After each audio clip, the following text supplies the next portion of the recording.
Right now, two parts of your brain may be fighting each other, and which one wins can shape the direction of your entire life. I'm Dr. Sean. I'm a neurologist and founder of the Dolphin Award for Amazing Doctors, and I want to show you what is actually happening inside of your brain when fear shows up. Because fear does not only show up when your life is in danger, fear shows up when you're trying to change. Fear shows up when you decide to get serious about controlling your blood pressure. Fear shows up when you walk into a gym after a while of being active. Fear shows up when you apply for the promotion, have the hard conversation, check your bank account, set your boundaries, apologize, start over, or finally decide that the old version of you cannot lead the next version of your life. And when that happens, your brain has a system that responds. Meet the amygdala.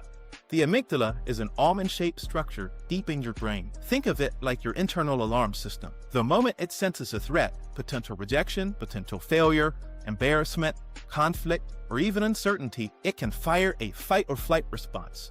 Your heart might start racing, hands might start sweating, your mind goes blank, and your chest might feel tight. The urge to avoid, delay, distract yourself, shut down, or even go back to what feels familiar. That's not weakness.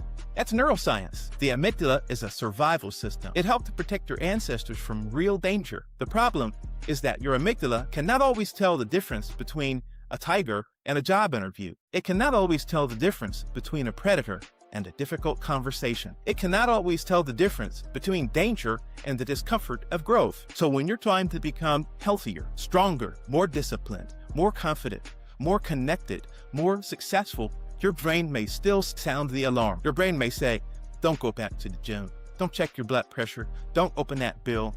Don't apply for that opportunity. Don't even have that conversation. Don't try again. Don't risk being seen. Don't risk being disappointed. But now, meet the other part of your brain, your prefrontal cortex. This is the executive part of your brain, right behind your forehead. This is the part involved in planning, judgment, decision-making, emotional regulation, problem solving, and imagining a future better than the one that you're living in. This is where your better self begins to lead. This is the part of your brain that says, I feel afraid, but I can still choose. I feel uncomfortable, but I can still take one step. I feel uncertain, but I do not have to obey the alarm. And here's the win. Every time you feel fear and choose one wise action anyway, you are training your prefrontal cortex to regulate the amygdala. You are building emotional regulation. You're building courage. You're building leadership over your own nervous system.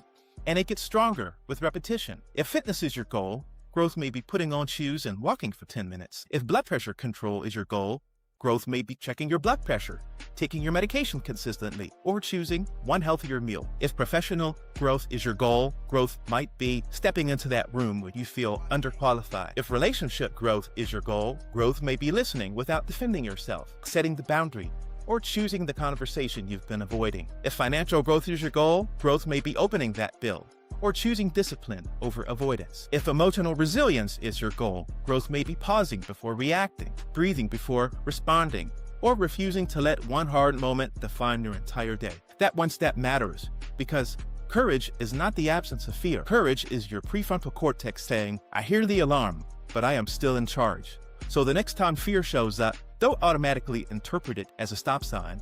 Sometimes fear is just the alarm at the edge of growth. Fear is the signal. Growth is the choice. And every time you choose growth, you're teaching your brain, we can do hard things. We can survive discomfort. We can build a better life. So today, name one thing that fear has been keeping you from. One workout, one blood pressure check, one conversation, one application, one financial decision, one act of discipline, one step toward purpose. Because fear is the alarm, growth is the override.